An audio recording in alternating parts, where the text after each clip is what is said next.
Captain Jake Morrison stood on the bridge of the USS Liberty, watching the stars through the main screen. 3 months had passed since humans first met the Kethmori, and everything had changed. The crystal beings had become Earth's first alien friends, sharing their advanced medicine and deep wisdom. In return, humans had taught them about farming and helped design better defenses for their peaceful worlds. Jake remembered his first meeting with Velthara, the Kethmori ambassador. The being looked like a walking gemstone, tall and graceful with light flowing through its body like water. When it spoke, the sound was like music, soft chimes that somehow formed words in his mind. The Kethmori were ancient, wise, and kind. They treated humans like younger siblings who needed gentle guidance.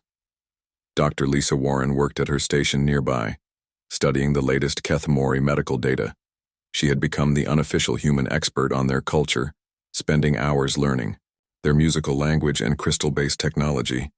Lisa often said the Kethmori were what humans might become in 1,000 years. Peaceful, thoughtful, and focused on healing rather than hurting. The bridge was quiet that morning. Danny Clark sat at his communication station, monitoring the usual chatter between Earth ships and Kethmori vessels. Trade was growing between the two species, with human food exports helping the crystal beings expand their population for the first time in centuries. Admiral Carl Hudson back on Earth had been pleased with the partnership.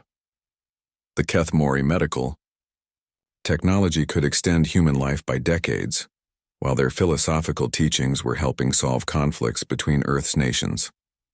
Everyone said this was the beginning of a golden age for humanity. Then Danny's station erupted with alarms. "Captain, I'm getting an emergency transmission from Kethmor Prime," Danny called out, his voice tight with worry. "The signal is weak and breaking up." Jake moved to Danny's station. "Put it through the main speakers." The bridge filled with the harmonic tones of Kethmori speech, but something was wrong. The usual musical quality was gone, replaced by harsh, discordant sounds. Dr. Warren rushed over, her face pale as she listened. "They're scared," she whispered.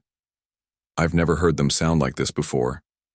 The transmission continued, growing, weaker. Lisa translated as best she could, her hands shaking as she worked her translation device. "They're saying, massive ships have appeared in their system. Ships they don't recognize. The vessels they're huge, Jake. Larger than anything in our database." Through the static, they could hear panic in the crystal beings' voices. The Kethmori, who had lived in peace for thousands of years, were experiencing something they had no words for: terror. "They're asking for help," Lisa continued, tears forming in her eyes. "Velthara is there. She's trying to coordinate evacuations, but the unknown ships are moving toward their cities." Jake grabbed the communication device. "This is Captain Morrison of the USS Liberty. We're receiving your distress call. We're coming to help." But the Kethmori weren't responding to him. Their transmission continued in their own language, growing more desperate by the minute. Lisa translated fragments. "Children in the crystal gardens. The lightships are falling. Why won't they answer our peace calls?" Then they heard something that made everyone on the bridge freeze. Through the Kethmori transmission came another sound. Deep, aggressive voices speaking in a language none of them recognized. The alien voices were harsh and cruel, nothing like the musical tones of their crystal friends. "The attackers are broadcasting something," Danny reported, working frantically at his station. "I'm trying to decode it." The Kethmori voices became screams. The musical language that had sounded like gentle chimes was now filled with pain and fear. Lisa collapsed into her chair, the translation device falling from her hands as she listened to her friends dying across the void of space. Jake watched the long-range sensors as red dots appeared throughout the Kethmor system. Each dot represented a Kethmori city, and one by one they were disappearing from the screen. "Captain," Danny said quietly, "I've decoded part of the attackers' transmission. They call themselves the Zefkar Empire. They're celebrating." The main screen switched to show the decoded alien transmission. The Zefkar voices were loud and boastful, filled with savage joy. Even without understanding their language, everyone could hear the pleasure in their voices as they destroyed a peaceful civilization. "Get me a translation of that broadcast," Jake ordered, his voice hard as steel. Lisa forced herself to work, tears streaming down her face as she listened to her friend's final moments. The Kethmori transmission was growing weaker, filled with the sounds of crystal cities cracking and falling. "The Zefkar are calling it a cleansing operation," Lisa reported, her voice barely above a whisper. "They're calling the Kethmori weak crystal creatures and saying they don't deserve to exist. They're laughing about it." The last clear Kethmori voice came through the speakers. It was Velthara, the ambassador who had welcomed humans to the galaxy with such kindness. Her musical tones were broken now, filled with pain, but she managed to speak one final message in perfect English. "Tell the humans. Tell them we were proud to call them friends. Tell them the crystal gardens will bloom again someday. Somewhere, in the stars. Tell them." The transmission cut to static.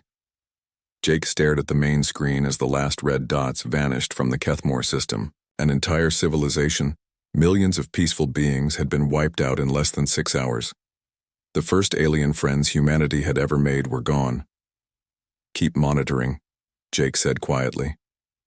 There might be survivors, but they all knew there wouldn't be. The Zefkar had been thorough.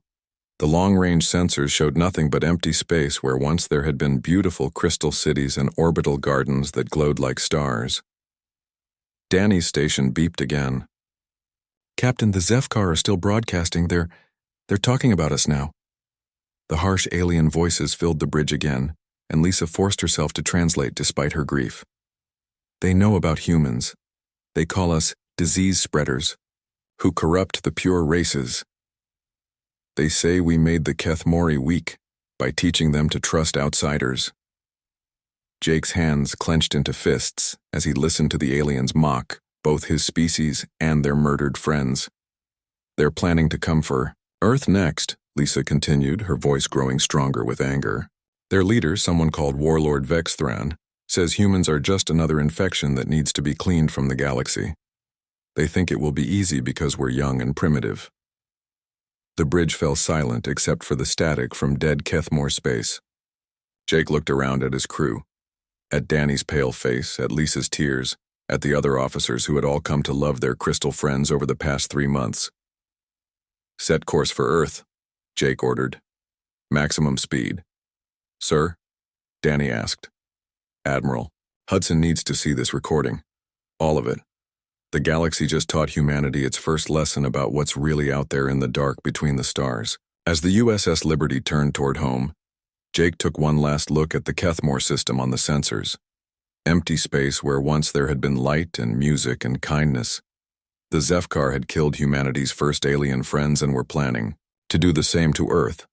But they had made one crucial mistake. They thought humans would be easy prey because they were young and primitive. They thought Earth would fall as quickly as the peaceful Kethmori worlds. Jake Morrison had been a soldier before he became a space captain. He knew that humans were very different from the gentle crystal beings when they were pushed too far. The Zefkar were about to learn that some species became more dangerous when they had nothing left to lose. The USS Liberty raced toward Earth, carrying news that would change humanity forever. The age of innocent exploration was over. The real test of what humans could become was about to begin. President Linda Hayes sat in the emergency meeting room deep beneath Washington, watching the recorded transmission from the USS Liberty for the 3rd time. Around the table, the leaders of Earth's major nations stared at the screens in shocked silence. The sounds of dying Kethmori filled the room, their musical voices turning to screams before cutting to static. "How many?" President Hayes asked quietly. Admiral Carl Hudson cleared his throat. "Our best estimates put the Kethmori population at around 40 million across their 7 worlds. Long-range sensors show no life signs anywhere in their system. They're all gone, Linda."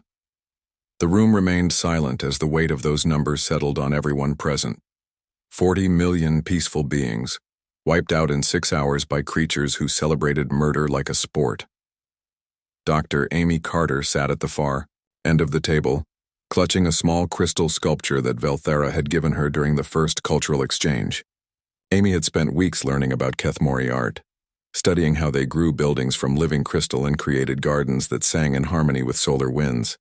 Now all of that beauty existed only in her notes and memories. "What do we know about these Zefkar?" asked General Mike Torres, head of Earth's combined military forces. Admiral Hudson activated another display. "Intelligence gathered from intercepted communications shows they're an empire built on conquest and genocide. They've been expanding across this region of space for over a century, wiping out species they consider weak or impure." The screen showed a map of local space with red zones marking former civilizations. Each red area represented another extinct species, another culture lost forever. 17 different races in the past 100 years, Hudson continued. They study each species for months, learn their weaknesses, then execute what they call cleansing operations. They keep detailed records of each extinction as trophies. Amy Carter suddenly stood up, her chair falling backward. "They made recordings," she whispered, her face pale. "They filmed the Kethmori children dying in the Crystal Gardens. I saw it in their broadcast. They were laughing." She ran from the room before anyone could stop her. President Hayes watched her go, then turned back to the others. "How long before they come for us?" "Based on their pattern, probably 6 to 8 months, Admiral Hudson replied. "They like to study their targets first, plan the perfect attack. But their commander, this warlord Vexthran, seems particularly eager to eliminate humans. He thinks we corrupted the Kethmori by making them trust other species." General Torres leaned forward. "What are our chances in a direct fight?" "Honestly, not good. Their ships are larger and more advanced than anything we have. They've perfected the art of quick, total warfare. No species has ever successfully defended against them." President Hayes looked around the table at the faces of Earth's leaders.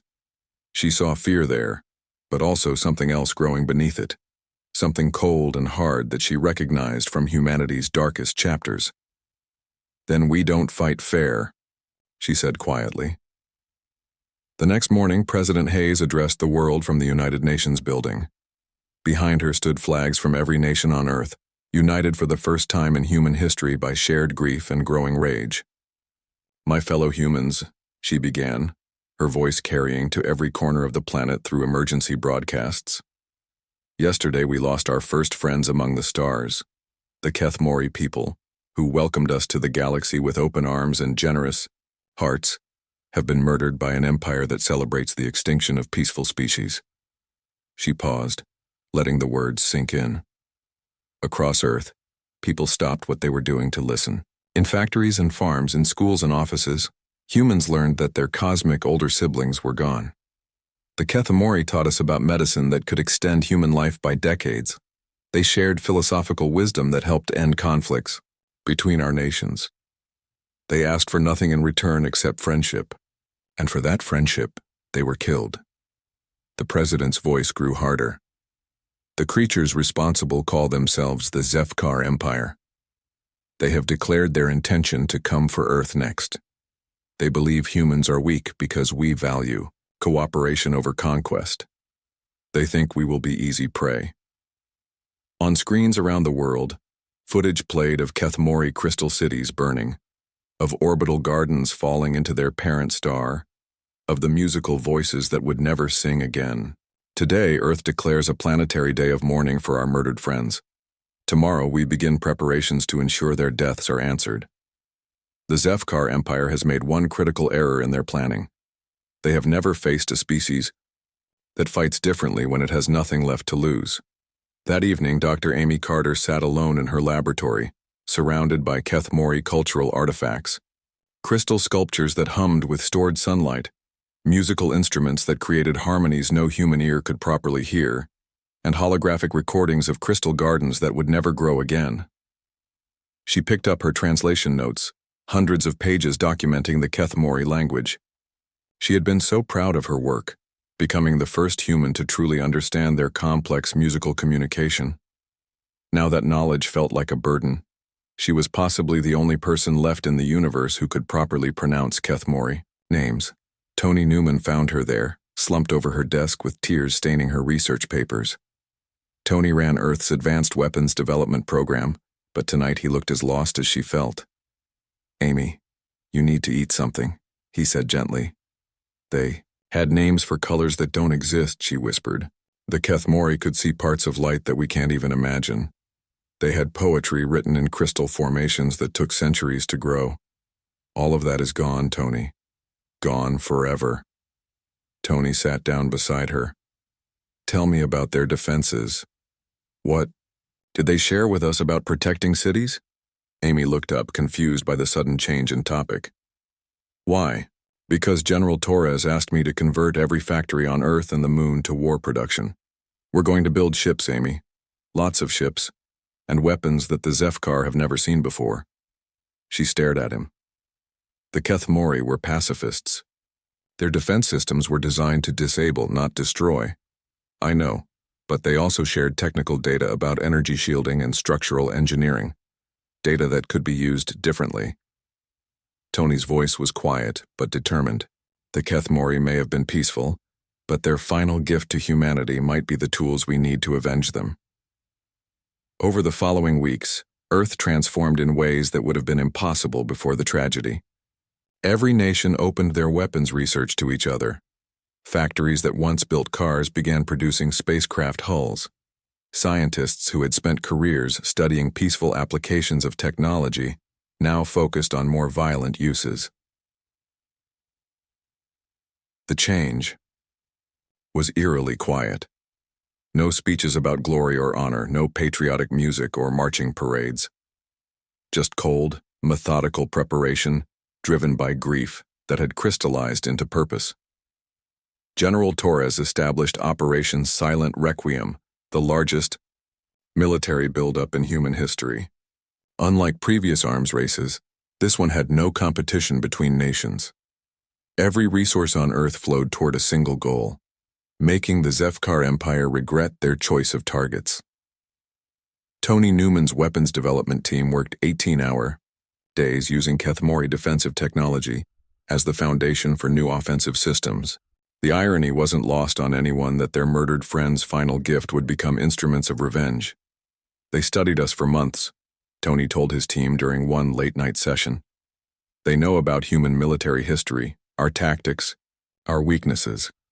But they've never faced humans who had time to prepare specifically for them." Meanwhile, Admiral Hudson expanded Earth's intelligence network, sending stealth probes toward Zefkar space.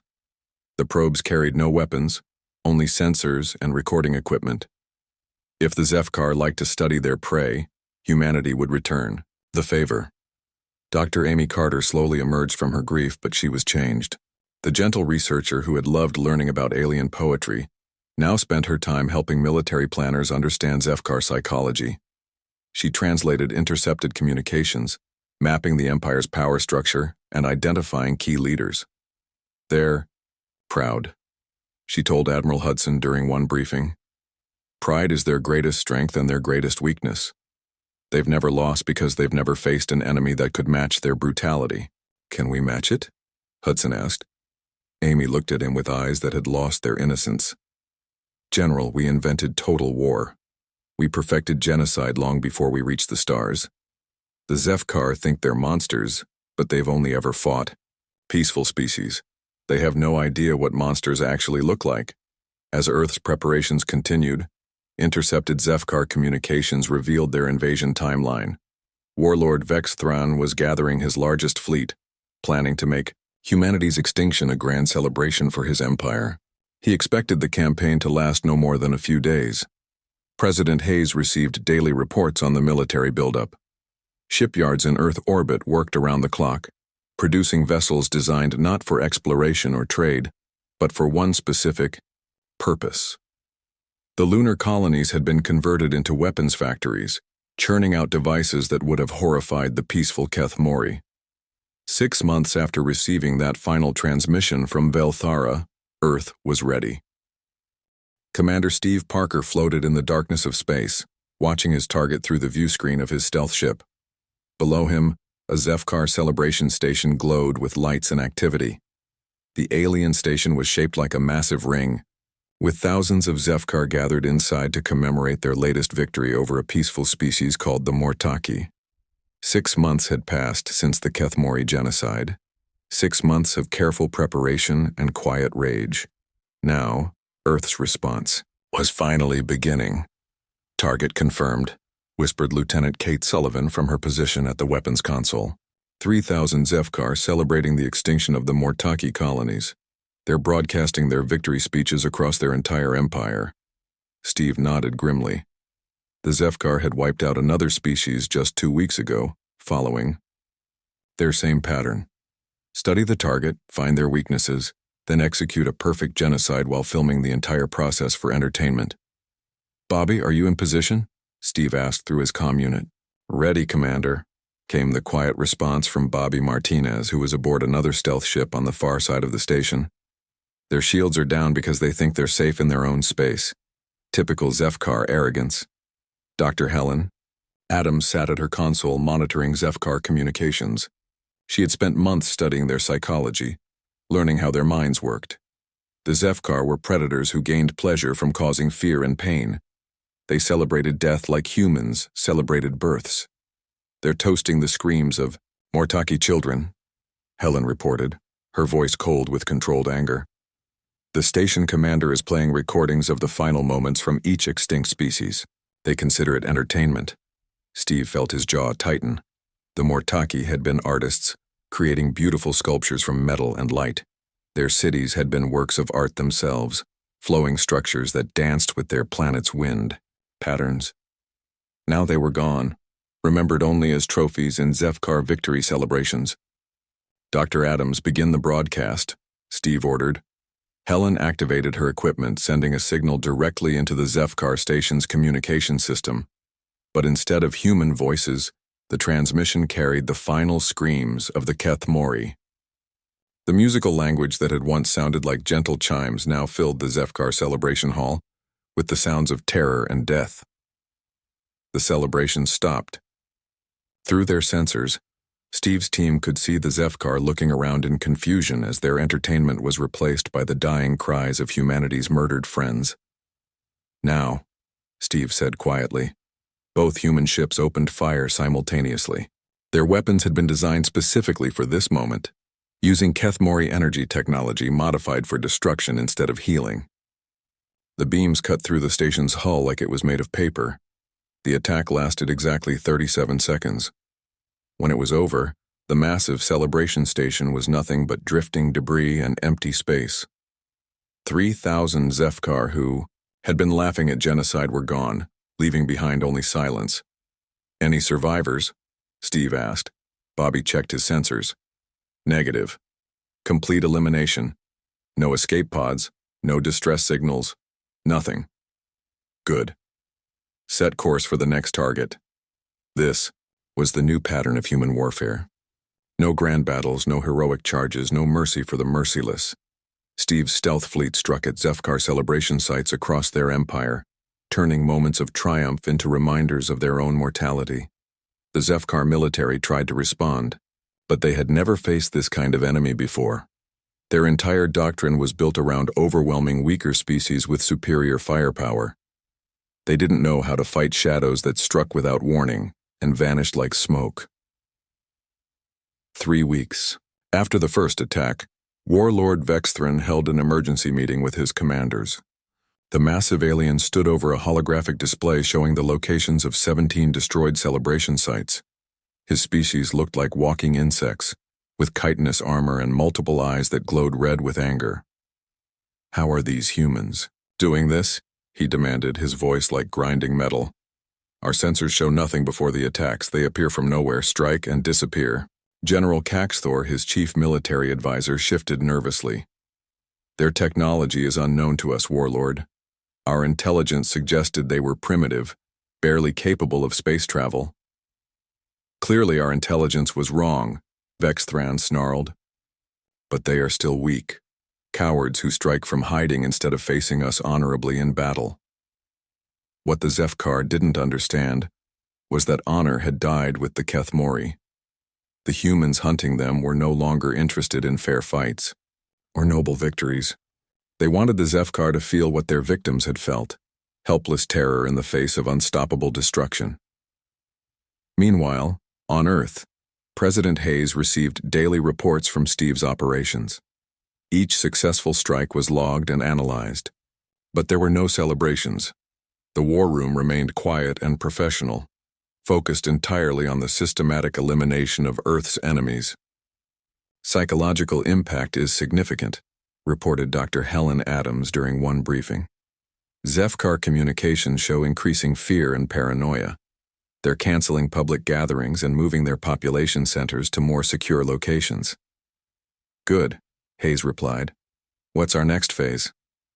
General Torres activated a new display, showing Zefkar supply lines and military installations.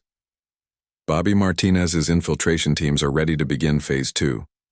Instead of just hitting celebration sites, we're going to start corrupting their infrastructure from within. Bobby's teams were small groups of humans who had been modified to survive in Zefkar environments. They didn't look like typical soldiers, more like technicians and engineers.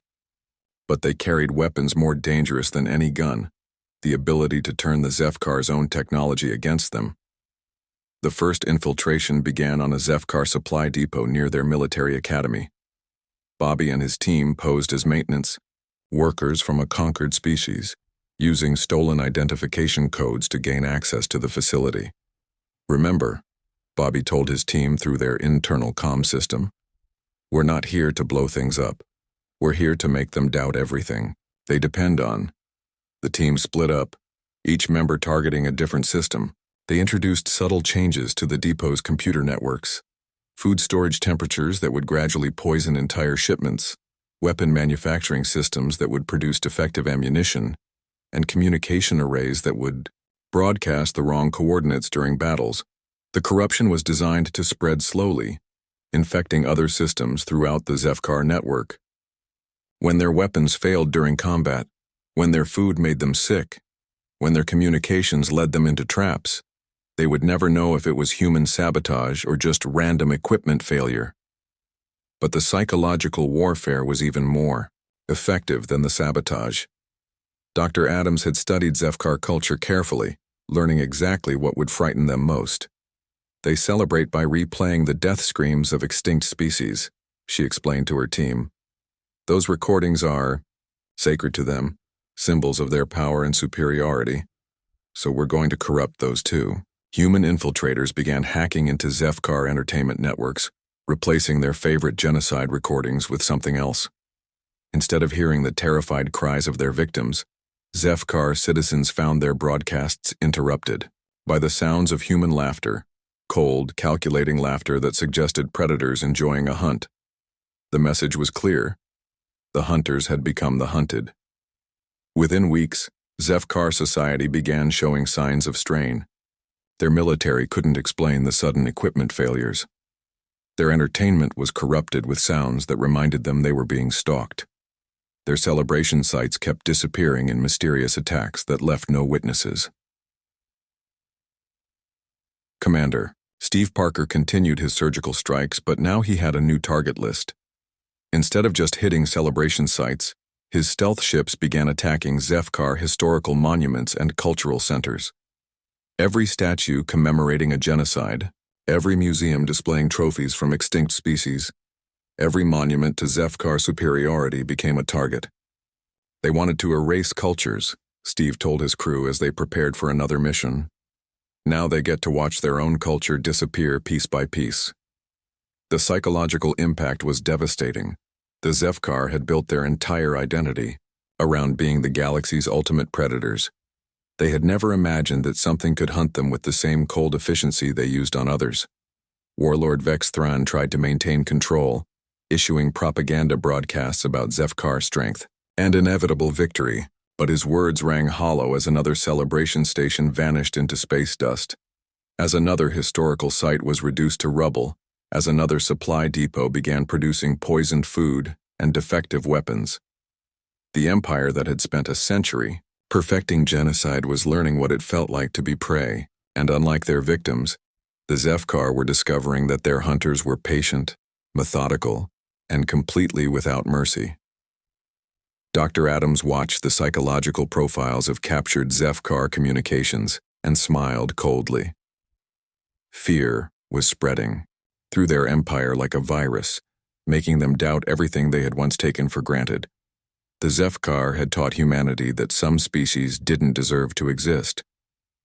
Admiral Rachel Stone stood on the bridge of the massive warship Terra's Vengeance, watching as her fleet emerged from the outer edges of the solar system. Behind her stretched a line of ships that would have been impossible to imagine just 1 year ago. 300 vessels, each one built for a single purpose, to make the Zefkar Empire understand the price of genocide. "All ships reporting ready," announced Captain Sarah Mitchell from her position at the communications console. Sarah commanded the orbital bombardment wing, 40 ships designed specifically to destroy Zefkar cultural sites from a distance. 1 year had passed since Velthara's final transmission. 1 year of grief transformed into cold preparation. Now humanity was ready to show the galaxy what happened when someone murdered their friends. Colonel Tim Rogers appeared on the main screen from his command ship. His special operations teams had spent months seeding Zefkar worlds with weapons that would activate when the main fleet arrived. Tim's face showed no emotion as he reported their status. "All target worlds are prepared, Admiral. The biological agents are in place and waiting for activation. When we begin, the Zefkar will experience exactly what they put the Kethmori through." Dr. Paul Harris worked at his medical station, monitoring the biological weapons his team had created. Paul had been a peaceful researcher before the genocide, working on cures for Earth's diseases. Now he designed weapons that targeted Zefkar biology specifically, weapons that would cause the same terror the crystal beings had felt in their final moments. "The agents won't kill quickly," Paul reported quietly. "They're designed to cause fear and pain first, just like the Zefkar prefer. They'll have time to understand what's happening to them before the end." Admiral Stone nodded grimly. She had been against biological weapons her entire career, believing them to be inhumane tools of war. But the Zefkar had changed her mind when they celebrated the screams of dying children. Some enemies deserve to experience their own methods. "Begin Phase 1, she ordered. Across Zefkar space, Tim's hidden teams activated their biological weapons. The agents spread through air and water systems, invisible and undetectable until symptoms began. The Zefkar had been so confident in their security that they never suspected their own infrastructure had been turned against them. The first reports came from Zefkar colonies within hours. The biological agents caused hallucinations first, making the aliens see the faces of every species they had exterminated. Kethmori voices echoed through their minds, asking why they had to die. Mortaki artists appeared in their dreams, showing them the beauty that had been destroyed forever. Warlord Vexthron received the reports in his command center on the Zefkar homeworld. His multiple eyes glowed with confusion and growing fear as colony after colony reported the same symptoms spreading through their populations. "It's psychological warfare," insisted General Caxthor. "The humans are using some kind of mind control technology." But Vexthron knew better. He had studied human military history and recognized the pattern. The biological agents weren't just weapons, they were justice delivered in the most personal way possible. "They're making us experience what our victims felt," he realized with growing horror. "The humans aren't trying to conquer us, they're trying to make us understand." Meanwhile, Captain Sarah's bombardment wing began their systematic destruction of Zefkar cultural sites. Every monument to their genocidal victories, every museum displaying trophies from extinct species, every celebration hall where they had laughed at suffering became a target. The attacks followed a precise pattern that Dr. Helen Adams had designed after studying Zefkar psychology. They destroyed the newest monuments first, working backward through Zefkar history. Each strike erased another piece of their cultural identity, forcing them to watch their legacy disappear in reverse order. "Target acquired," Sarah reported, as her ships approached a massive statue commemorating the extinction of the Velnari people. The statue shows Zefkar warriors standing over Velnari bodies, beginning bombardment. The energy beams cut through the monument like it was made of sand. The statue that had stood for 50 years, celebrating the murder of an entire civilization, crumbled into dust in seconds. Next target is the Mortaki Memorial Complex, Sarah continued, consulting her list, where they display art stolen from dead Mortaki cities. One by one, the symbols of Zefkar supremacy disappeared under precise bombardment. The aliens watched, helplessly, as their proud history was systematically erased, just as they had erased 17 other species. Dr. Paul's biological weapons continued their work throughout Zefkar space. The hallucinations grew stronger, forcing the aliens to see their victims not as inferior creatures, but as individuals with families, dreams, and fear of death. The Zefkar experienced nightmares where they were the ones being hunted, where their children were the ones crying for help. Psychological profiles show complete breakdown in military morale, reported Dr. Adams from her monitoring station. Their commanders are having difficulty maintaining order as the biological agents spread. Many Zefkar are refusing to fight, claiming they can't stop seeing the faces of their victims. Admiral Stone watched the reports with cold satisfaction. The Zefkar Empire was discovering what it felt like to be on the receiving end of systematic destruction. They were learning that some acts could never be forgiven, only answered. "Admiral," called out Lieutenant Danny Clark from the communications station, "we're receiving a transmission from Warlord Vex Thran. He's requesting negotiations." Stone almost smiled. After a century of refusing to negotiate with any species they planned to exterminate, the Zefkar were suddenly interested in peace talks. "Put him through." The main screen filled with the image of Warlord Vexthran, and Stone was surprised by what she saw. The massive alien leader looked smaller somehow, his multiple eyes dim with something she had never seen in a Zefkar before: fear. "Human Admiral," Vexthran began, his voice lacking its usual arrogant tone, "we wish to discuss terms for ending this conflict. The Zefkar Empire is prepared to offer significant concessions in exchange for peace." Stone let the silence stretch for several seconds before responding. "Concessions? What kind of concessions did you offer the Kethmori before you murdered them?" "The crystal creatures were weak," Vexthran replied, but his voice lacked conviction. "They had no right to pollute the galaxy with their inferior genetics." "And what right did you have to decide that?" Stone asked coldly. "What right did you have to celebrate their children's screams?" Vexthran's eyes flickered with something that might have been shame. The biological agents were clearly affecting him too, forcing him to see his victims as real beings instead of abstract targets. We followed our nature," he said weakly. "The strong survive, the weak perish. This is the way of the universe." Stone's expression didn't change. "You're right. The strong do survive. But you made one mistake in your philosophy, Warlord. You assumed strength meant the ability to murder innocents. Real strength is the ability to protect those innocents from creatures like you."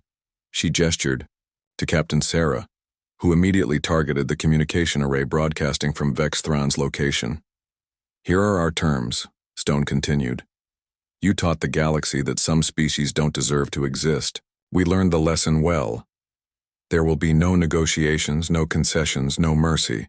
You set the rules when you celebrated genocide. Now you get to live by those rules." The communication cut off as Sarah's bombardment wing destroyed the transmission array. Across Zefkar space, the systematic destruction continued. Cultural sites fell to orbital bombardment. Biological agents spread through their population centers, and their proud empire began to collapse under the weight of their own methods turned against them. Colonel Tim's infiltration teams activated, the final phase of their sabotage, corrupting the Zefkar's historical records and cultural databases. Centuries of their proud history began disappearing from their computer systems, leaving behind only records of their victims' final moments and the sounds of dying civilizations. "Status report," Admiral Stone requested. 47 cultural sites destroyed, reported Captain Sarah. Biological agents have reached 60% of their population centers. Colonial governments are beginning to collapse as the psychological effects intensify. Dr. Paul looked up from his medical readings. "The biological agents are working exactly as designed, Admiral. The Zefkar are experiencing the same level of terror they inflicted on others. Many are becoming catatonic as they're forced to confront what they've done." Admiral Stone nodded. The Zefkar Empire was learning what their victims had known in their final moments. That some forces in the universe were implacable, unstoppable, and completely without mercy when they decided you didn't deserve to exist. The difference was that humanity had earned the right to make that decision. The Zefkar had forfeited their claim to mercy when they chose to celebrate the extinction of peaceful species. Continue operations, Stone ordered. Complete systematic destruction of all cultural targets. Maintain biological agent deployment. Show them exactly what they showed the Kethmori. Fleet Admiral John Davis stood on the observation deck of the command ship Humanity's Promise, looking down at the Zefkar homeworld through the reinforced windows. 2 years had passed since Velthara's final transmission, and the galaxy had learned what happened when someone murdered humanity's friends. The planet below looked almost peaceful from orbit, but John knew better. Long-range sensors showed a population reduced to less than 10% of its original size. The systematic biological warfare, cultural destruction, and psychological torture had accomplished what direct military assault never could have achieved. Dr. Monica Green worked at her station nearby, documenting everything for the historical record. She had been assigned to record humanity's response to genocide, creating an archive that would ensure the galaxy never forgot this lesson. Population centers show minimal activity, Monica reported quietly. The few remaining Zefkar appear to be gathering in their original capital city. They've stopped all military operations and withdrawn all colonial forces back to the homeworld. Captain Ryan Bell commanded the final assault force, though there would be no assault today. His ships formed a perfect blockade around the planet, ensuring that no Zefkar could escape to spread their philosophy of genocide to other worlds. Any attempts at communication? John asked.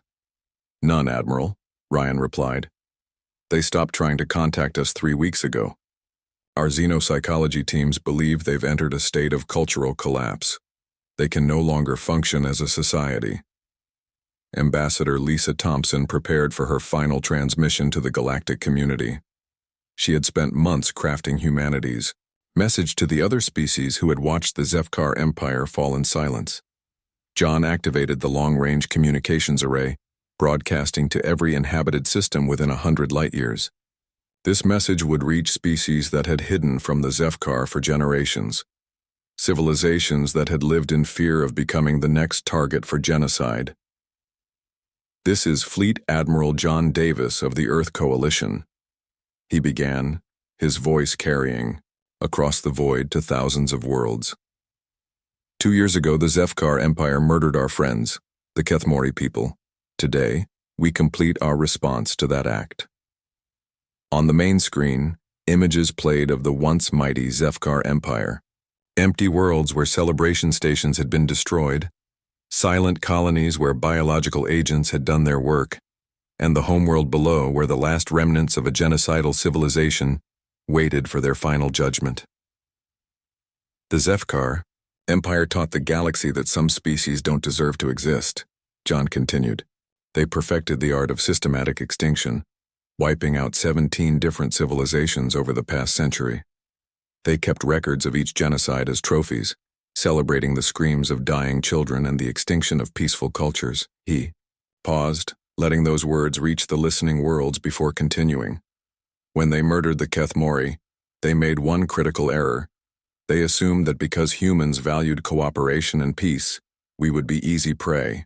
They thought we were weak because we chose friendship over conquest. They were wrong. Dr. Monica's recordings showed the systematic nature of humanity's response.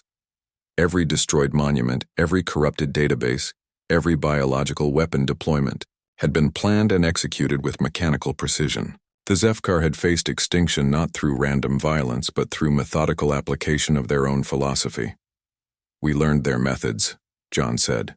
We studied their weaknesses. We turned their own tools against them. The Zefkar Empire no longer exists as a galactic power. Their ability to wage war, to celebrate genocide, to threaten peaceful species has been permanently removed. On worlds throughout the region, representatives of surviving species listened to humanity's message. Many of them had lost friends and family to Zefkar genocide campaigns. Others had lived in constant fear that they would be next on the Empire's list. But we did not become them, John continued, his voice growing stronger. We did not celebrate their suffering. We took no pleasure in their extinction. We carried out this campaign not because we enjoyed destruction, but because some acts cannot be allowed to stand unanswered. Ambassador Lisa took over the transmission, her voice calm and professional as she delivered humanity's promise to the galaxy. The Earth Coalition hereby establishes the following doctrine, she announced. Any species that attempts genocide against peaceful civilizations will face the same fate as the Zefkar Empire. We will not allow another Kethmori genocide to occur while we have the power to prevent it. She activated displays showing Earth's new orbital shipyards and defensive installations. Humanity had used the past 2 years not just to destroy their enemies, but to build a network of monitoring stations and rapid response fleets throughout local space. We do not seek to rule or conquer, Lisa continued. We seek only to ensure that peaceful species can exist without fear of extinction. The galaxy has seen what happens when genocide goes unanswered. It will not happen again. Down on the Zefkar homeworld, the remaining population had gathered in their ancient capital city. Warlord Vexthron stood among them, no longer the proud empire builder, but a broken creature haunted by visions of his victims. The biological agents had done more than just cause physical symptoms. They had forced every surviving Zefkar to experience the memories and emotions of their victims. Vexthron now carried the final thoughts of every Kethmori child, every Mortaki artist, every peaceful being his empire had murdered for entertainment. Captain Ryan monitored the planet's surface through advanced sensors. They're not trying to rebuild, he reported. They're not even trying to survive.